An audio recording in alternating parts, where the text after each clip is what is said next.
একজন নবীন যুবক মসজিদের সামনে বসেছিল। সে দেখল এক বৃদ্ধা ধীরে ধীরে হেঁটে আসছে, হাতে ভারী একটি বস্তা। বৃদ্ধা প্রতিটি কদমে কষ্ট পাচ্ছিলেন।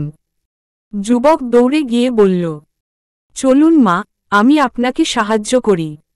বৃদ্ধা অবাক হয়ে তার দিকে তাকালেন এবং বললেন, বাবা, তুমি তো আমাকে চেনো না, তবুও সাহায্য করছ? যুবক হাসল, আমাকে আপনাকে চেনা লাগবে কেন? আপনি যেন আমার নিজের মায়ের মতো। যুবক বস্তা নিয়ে বৃদ্ধাকে বাড়ি পর্যন্ত পৌঁছে দিল। বৃদ্ধা খুশি হয়ে বললেন, বাবা, তুমি কি মুসলমান? যুবক বলল, জি, আলহামদুলিল্লাহ। বৃদ্ধা কান্নায় ভেঙে পড়লেন। যুবক অবাক হয়ে কারণ জিজ্ঞেস করতেই বৃদ্ধা বললেন, বাবা, আমি মুসলমান নই, কিন্তু আজ একজন মুসলমানের আচরণ দেখেই আমি বুঝলাম, তাদের ধর্ম সত্যিই শান্তি ও মানবতার শিক্ষা দেয়।